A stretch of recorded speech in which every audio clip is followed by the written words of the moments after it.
Children, today I am going to explain the defense of the nation. The lesson, what is the name of the lesson?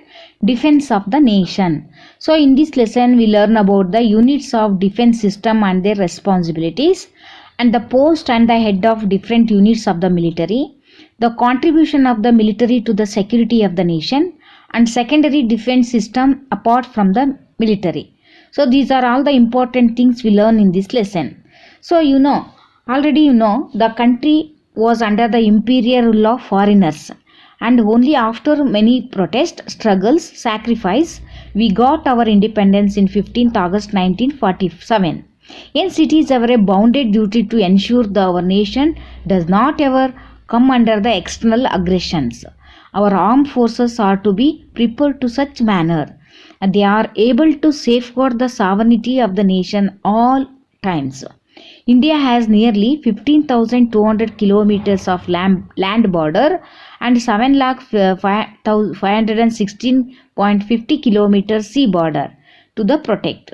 We have broader relationship with Pakistan, China, Bhutan, Nepal, Bangladesh, Myanmar and Sri Lanka.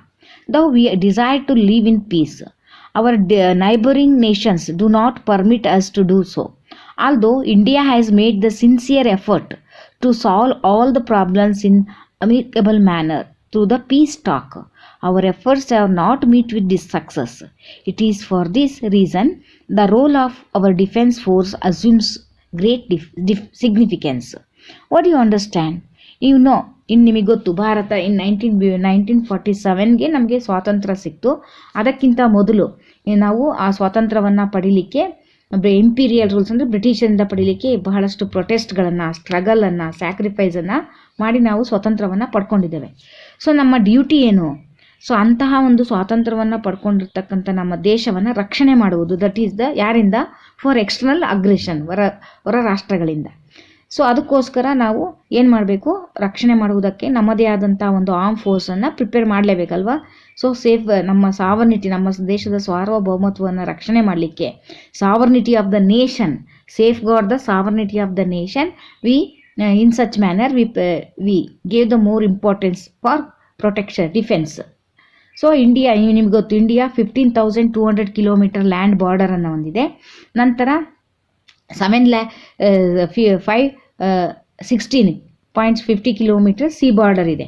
So ಅದನ್ನು ರಕ್ಷಣೆ ಮಾಡುವುದು ನಮ್ಮೆಲ್ಲರ ಕರ್ತವ್ಯ. So ನಿಮಗೆ ಗೊತ್ತು, ನಮ್ಮ neighbouring countries ಯಾವ್ದ್ಯಾವುದು? Pakistan, China, Bhutan, Nepal, Bangladesh, Myanmar, Sri Lanka.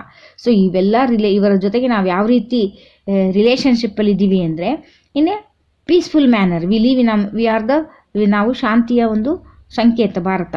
So ಶಾಂತಿ ಮೊದಲನೇ ಹೆಸರನ್ನು ಪಡ್ಕೊಂಡ್ವಿ. ಶಾಂತಿ ಮೂಲಕ ನಾವು ಲೈಬರಸ್ ಕಂಟ್ರೀಸನ್ನು ಸಹ ಶಾಂತಿ ಇರಲಿಕ್ಕೆ ನಾವು ಪ್ರಯತ್ನವನ್ನು ಮಾಡ್ತೇವೆ. ಸೊ ಆದರೆ ಏನಾಗ್ತಾ ಇದೆ? ಪಕ್ಕದ ರಾಷ್ಟ್ರಗಳು ನಮ್ಮನ್ನು ಶಾಂತಿಯಿಂದ ಇರಲಿಕ್ಕೆ ಬಿಡ್ತಾ ಇಲ್ಲ ಅಲ್ವಾ? ಸೊ ಅದಕ್ಕೆ ಹಂಗಂತೇಳಿ ನಾವು ಸುಮ್ಮನೆ ಕೂತ್ಕೊಂಡು ನಮ್ಮ ರಾಷ್ಟ್ರವನ್ನು ರಕ್ಷಣೆ ಮಾಡದೆ ಆರ್ಮ್ ಫೋರ್ಸ್ಗೆ, ಮಿಲಿಟರಿಗೆ ಅವಕಾಶವನ್ನು ಸುಮ್ಮನೆ ಪೀಸ್ ಟಾಕಲ್ಲಿ ಮಾತ್ರ ಇರಲಿಕ್ಕೆ ಸಾಧ್ಯ ಇಲ್ಲ. ಸೊ ನಾವು ಸಕ್ಸಸ್ ಆಗಬೇಕಾದ್ರೆ, the efforts are not met success ಆಗದೆ ಇದ್ದಾಗ ನಾವು ನಮ್ಮ ಡಿಫೆನ್ಸ್ ಫೋರ್ಸ್ನ ಬಳಸಲೇಬೇಕಲ್ವಾ? ಸೊ ಡಿಫೆನ್ಸ್ ಫೋರ್ಸ್, ಅದಕ್ಕೋಸ್ಕರ ಭಾರತವೂ ಸಹ ಬರೀ ಶಾಂತಿ ಅಂತೇಳಿ ನಾವು ಡಿಫೆನ್ಸ್ ಫೋರ್ಸನ್ನು ಇಟ್ಕೊಂಡಿಲ್ಲ ಅಂತಲ್ಲ. We have also A defence forces. So in this lesson we learn about the defense forces, which are the important defense forces, how to we organize these defense forces. Understood? So in Indian defense system consists of 3 wings: Army, Navy and Air Force. So Army, Navy and Air Force. The President of the Commander-in-Chief all the 3 divisions. The Chief of the Army is known as General. The Chief of the Naval Force is called Admiral, and the Air Force is called Air Chief Marshal. In 2001, Chief of Integrated Defense Staff was appointed to better management of the 3 services. The Indian Defense Minister coordinate the work of the 3 forces. Each force has its own training centers. So ನಮ್ಮ ಭಾರತದ defence force ಬಗ್ಗೆ ನಾವು ತಿಳ್ಕೊಂಡ್ರೆ, ನಮ್ಮ 3 ವಿಂಗನ್ನು ಹೊಂದಿದೆ. ಒಂದು army, navy and air force. So ಈ 3 ವಿಂಗ್ಸಿಗೆ president, commander in chief ಆಗಿರ್ತಾರೆ. ಸೊ ಇದಕ್ಕೆ ಪ್ರತಿಯೊಂದು ವಿಂಗಿಗೂ ಒಬ್ಬೊಬ್ಬ ಚೀಫ್ ಇರ್ತಾರೆ. ಈ 3 ಆರ್ಮಿಗೂ ಚೀಫ್ ಯಾರು? ಪ್ರೆಸಿಡೆಂಟು. ನಂತರ ಪ್ರತಿಯೊಂದು ವಿಂಗಿಗೂ ಒಂದು ಆರ್ಮಿ, ನೆವಿ ಆ್ಯಂಡ್ ಏರ್ ಫೋರ್ಸ್ಗೆ ಒಂದೊಂದು ಒಬ್ಬೊಬ್ಬ ಚೀಫ್ ಇರ್ತಾರೆ. ಸೊ ಆರ್ಮಿ ಫೋರ್ಸ್ಗೆ ಜನರಲ್ ಇವತ್ತು ಚೀಫ್ ಆಗಿರ್ತಾರೆ, ಆ್ಯಂಡ್ ನೆವಲ್ ಫೋರ್ಸ್ಗೆ ಅಡ್ಮಿರಲ್ಲು, ಅದೇ ಥರ ಏರ್ ಫೋರ್ಸ್ಗೆ ಏರ್ ಚೀಫ್ ಮಾರ್ಷಲ್ಲು. ಸೊ ನಾವಿನ್ನೂ ಮತ್ತಷ್ಟು ಇವಕ್ಕೆ ಸರ್ವಿಸನ್ನು ಕೊಡಬೇಕು ಅಂತ ಹೇಳಿ ನಾವು ಮತ್ತೊಂದು defence chief of integrated defence staff ಅಂತ ಸಹ ಅಪಾಯಿಂಟ್ ಮಾಡ್ಕೊಂಡಿದ್ದೀವಿ. So Indian defence minister coordinate this work and 3 forces. ಇವುಗಳನ್ನು ನೋಡ್ಕೊಳ್ಳುವಂಥವ್ರು ಯಾರೋ ಅದನ್ನು ಮೇಂಟೈನ್ ಮಾಡೋದು ಅಥವಾ ಅದನ್ನು ವರ್ಕ್ ಮಾಡುವ ಅಂಥರದ ಕೋಆರ್ಡಿನೇಟ್ ರೂಪದಲ್ಲಿ ಕೆಲಸ ಮಾಡುವಂಥವ್ರು Indian defence minister. So it is and also ನಮ್ಮ ಇವರು ಪ್ರತಿಯೊಂದು ಫೋರ್ಸಿಗೂ ಸಹ ಇಂಡಿಯಾದಲ್ಲಿ has its own training centres ಇದೆ. The headquarter of defence minister in new Delhi. The minister has 4 sections. This ministry has how many sections? 4. Defense section, defense production section, defense research development section, and retired defense personnel welfare section. So ಈಗ defence ministries ಎಲ್ಲಿದೆ headquarter ಡೆಲ್ಲಿನಲ್ಲಿ. It has more 4 sections are there. So first one we learn about the Indian Army. Understood? The headquarter of Indian Army is in New Delhi. It is known as Commander-in-Chief. He has a Deputy Commander-in-Chief, Major General, Brigadier, Military Secretary, and Military Engineer to assist him in his work. The army consists of infantry, cavalry, tank regiments called the armed corps, and gunners regiment. There is a supply of engineering branch too. The Indian Army has divided into 7 commands of administrative convenience. These names are headed as follows: Western Command in Chandigarh, Chandivindar or Chandigarh. Eastern Command Kolkata. Northern Command Udhampur or Kashmir. Southern Command is in Pune, that is in Maharashtra. Central Command Lucknow. Training Command Moho, Madhya Pradesh. Northwestern Command Jaipur. So each command is under the change of general officer, the rank of lieutenant general. The army commands are divided into areas and sub areas, which are headed by the major general or brigadier respectively. The important training centers of the National Defense Academy is Kadakwalsa near Pune. The Defense Personnel College is in Wellington near Ooty. The National Defense College in New Delhi. The Indian Military Academy, the Dehradun. In Dehradun, the Officer Training School in Chennai. The main responsibility of the army is to protect the land and its sovereignty against the attacks by foreign nations. The main aim of the army is protect the land and its sovereignty against the attacks on foreign nations. Defense has the great influence on our geographical, political, social and technical environment. So it is play important role in the gardening the border areas and a talk to the natural calamities. What do you understand by Indian Army? So Indian Army headquarter ಇದೆ new ಡೆಲ್ಲಿನಲ್ಲಿದೆ. So ಇದನ್ನು ಇವರ ಹೆಡ್ಡನ್ನು commander in chief ಅಂತ ಕರೀತಾರೆ. So ಅವನಿಗೆ ಸಹಾಯ ಮಾಡಲಿಕ್ಕೆ deputy commander in chief, major general, ಬ್ರಿಗೇಡರ್, military secretary, military engineering ಇವರಿಗೆ assist ಮಾಡ್ತಾರೆ ಇವರ ಕೆಲಸದಲ್ಲಿ. ದ ಆರ್ಮಿನಲ್ಲಿ ಏನೇನಿದೆ ಏನೇನು ಕನ್ಸಿಸ್ಟ್ ಆಗಿದೆ ಅಂದರೆ ಇನ್ಫ್ಯಾಂಟ್ರಿ ಇದೆ, ಕ್ಯಾವಲ್ರಿ ಇದೆ, ಟ್ಯಾಂಕ್ ರೆಜಿಮೆಂಟ್ ಇದೆ. ಇವುಗಳನ್ನು ಆರ್ಮ್ ಕ್ರಾಪ್ಸ್ ಅಂತಲೇ ಹೇಳ್ತಾರೆ. ಸೊ ಗನ್ನರ್ ರೆಜಿಮೆಂಟ್ ಸಹ ಇದೆ. So supply of engineering branch ಇದೆ. So Indian army is divided into 7 commands military ಕನ್ವೀನ್ಸ್ಗೋಸ್ಕರ 4 ಕಮಾಂಡ್ಗಳನ್ನಾಗಿ ಮಾಡಿದ್ದಾರೆ. ದೇ ಆರ್ ಯಾವ್ದ್ಯಾವ್ದು ಅಂದರೆ ವೆಸ್ಟರ್ನ್ ಕಮಾಂಡ್ ಇದೆಲ್ಲಿದೆ, ಚಂಡೀಗಢದಲ್ಲಿದೆ. ಅಂದರೆ eastern command west Bengal in Kolkata, northern command Kashmir in ಉಧನ್ಪುರ್ನಲ್ಲಿದೆ. ಸೊ ಸದರ್ನ್ ಕಮಾಂಡು ಪುಣೆನಲ್ಲಿದೆ, ಜನರಲ್ ಕಮಾಂಡು ಲಕ್ನೋದಲ್ಲಿ, ಟ್ರೈನಿಂಗ್ ಕಮಾಂಡ್ ಸಹ ಇದೆ ನಿಮಿಹೋದಲ್ಲಿ Madhya Pradesh, north west command Jaipur.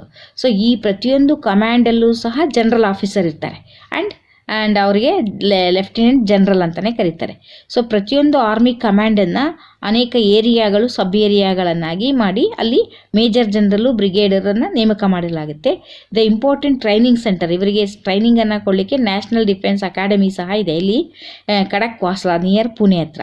So ಇವರಿಗೆ ಡಿಫೆನ್ಸ್ ಪರ್ಸನಲ್ ಕಾಲೇಜನ್ನು ಸಹ ಇಲ್ಲಿ ಊಟಿನಲ್ಲಿ ಎಸ್ಟಾಬ್ಲಿಷ್ ಮಾಡಿದ್ದಾರೆ, Wellington. So national defence college ಇದೆ ಆ್ಯಂಡ್ ಮಿಲಿಟರಿ ಅಕಾಡೆಮಿ ಡೆಹ್ರಾಡೂನಲ್ಲಿದೆ. ಸೊ ಇವೆಲ್ಲ ಟ್ರೈನಿಂಗ್ ಸ್ಕೂಲ್ಸ್ ಅಟ್ ಚೆನ್ನೈನಲ್ಲೂ ಸಹ ಒಂದು ಟ್ರೈನಿಂಗ್ ಸ್ಕೂಲ್ ಇದೆ. ಸೊ ಹೀಗೆ ಟ್ರೈನಿಂಗ್ಗಳನ್ನು ಕೊಡುವುದರ ಮೂಲಕ ಮತ್ತಷ್ಟು ನಮ್ಮ ಇಂಡಿಯನ್ ಆರ್ಮಿಯನ್ನು ಬಲಿಷ್ಠ ಮಾಡಲಾಗಿದೆ, ಅದನ್ನು ಸ್ಟ್ರಾಂಗ್ ಮಾಡಿದ್ದಾರೆ. ಸೊ ಒಟ್ಟಿನಲ್ಲಿ ಇವರ ಉದ್ದೇಶ ಏನಪ್ಪ ಅಂದರೆ to protect our land. Understood. So next one is Indian navy. So ನೌಕಾದಳ in Kannada. Understood? India has one of the world longest coastline. You already know. We require the strong naval force to protect the Indian islands of Andaman and Nicobar and Lakshadweep, and together coast of mainland. The headquarters of the Navy is also in New Delhi. So its head is called Admiral. The three various officers idare: Vice Admiral, Rear Admiral, Commander, Captain, Lieutenant and Sub-Lieutenant. Our Navy has organized into three naval commands, which are Western Naval Command, Eastern Naval Command, Southern Command, and the Navy has two fleets, Western Fleet and Eastern Fleet. Indian Navy is a use and to expand is further. Hindustani Shipyard is established at Visakhapatnam. Besides, shipbuilding work goes on Kolkata and Goa. Ships, submarines and small boats are also built in these shipyards.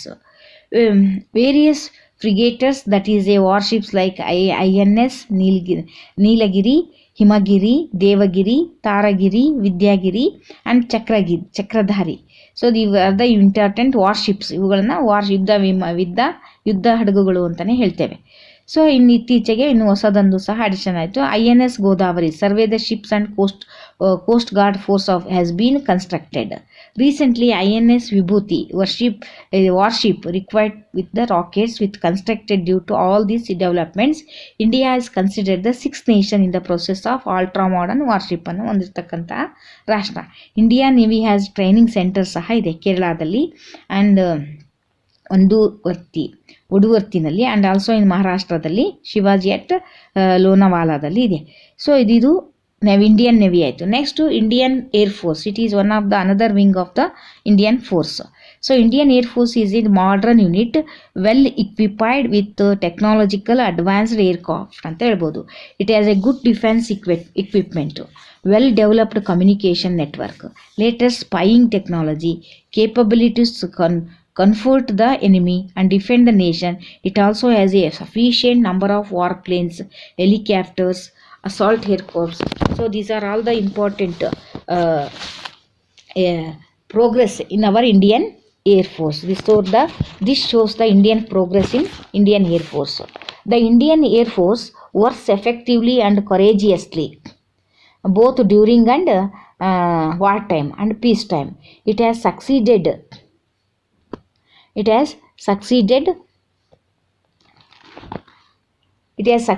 the ensuring safety, security and stability. The headquarters of the Air Force is in New Delhi. The head of the Air Force is Chief Air Chief Marshal.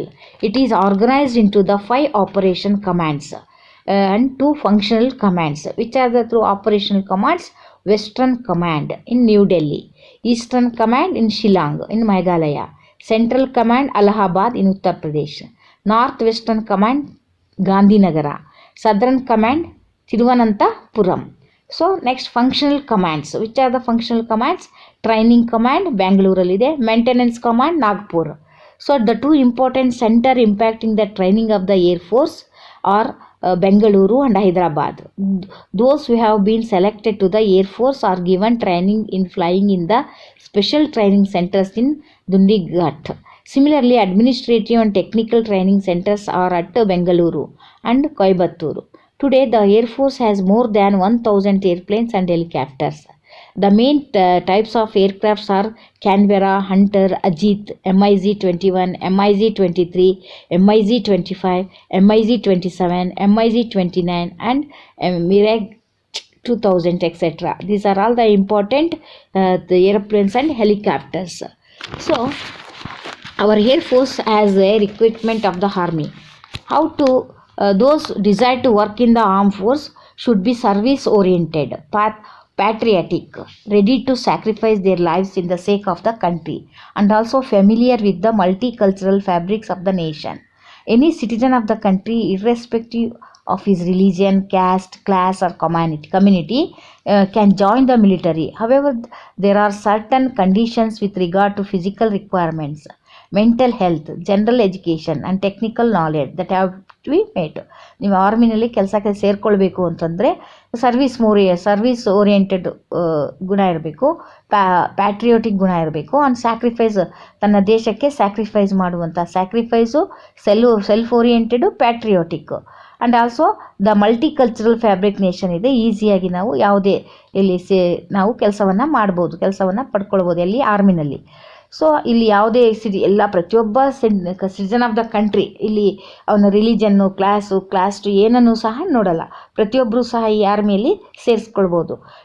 ನಂತರ when requirements are made to the lower post of the army, ಕೆಳವರ್ಗದಲ್ಲಿ they are made according to the percentage of the recruitable male population of the state and union territory. ನಂತರ ಅವ್ರನ್ನ ಕೆಳಗಡೆ ಪೋಸ್ಟ್ಗಳಿಗೆ ಸೇರಿಸ್ಕೊಳ್ಬೇಕು ಅಂದರೆ ಅವರು ಓದಿರ್ತಕ್ಕಂಥ ಪರ್ಸೆಂಟೇಜನ್ನು ನೋಡಿ ಸೇರಿಸ್ಕೊಳ್ತಾರೆ. Suitable conditions are required to the air force through the selection and registration of the all India basis.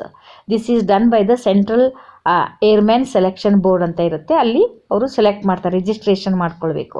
Recruitment of the sailors of the navy takes place through the naval recruitment ಅಂತ ಇದೆ, NRO, ಅಲ್ಲಿ ಅವ್ರನ್ನ appoint ಮಾಡ್ಕೊಳ್ತಾರೆ. Responsibilities like the human resource project and decorative of the head quarters of the navy. So recruitment of the womens and 3 arm forces takes place through the womens special entry. So entry scheme ಇದೆ, ಅಲ್ಲಿ ಹೆಣ್ಮಕ್ಳು ಸಹ ಸೇರ್ಕೊಳ್ಬೋದು. ಹೀಗೆ ಹೇಗೆ ಆರ್ಮಿನಲ್ಲಿ ಸೇರ್ಕೊಳ್ಬೇಕು. ನಂತರ defence production ಹೇಗೆ ಮಾಡ್ತಾರೆ ಅಂತಂದರೆ, Indian defence productions are divided into 2 parts. The manufacturing unit run by the department and the manufacturing unit run by the public defence sectors. The factories of the first kind manufacture gunpowder, weapons, tank, etc. Whereas the factories of the public sector manufacture the ship, airship, bulldozers, submarines, rockets, ಇವುಗಳನ್ನು product ಮಾಡ್ತಾರೆ. So these are all very important productions for the defence. So next our defence preparedness of the research and development. Today our defence force have many challenges ಆಗಿ terrorism, Naxal attacks. Hence our soldiers are prepared to guard our borders all the time. Our army is 4th largest in the world. Our air force has 5th largest and the navy has 5th largest. So seabird naval ಬೇಸನ್ನು open ಮಾಡಲಾಗಿದೆ ಇಲ್ಲಿ Karwar in Karnataka. Strength our navy. In addition ಅದ್ರ ಜೊತೆಲಿ DRDO ಅಂದರೆ defence research development organisation ಇದೆ, which was establish in 1958.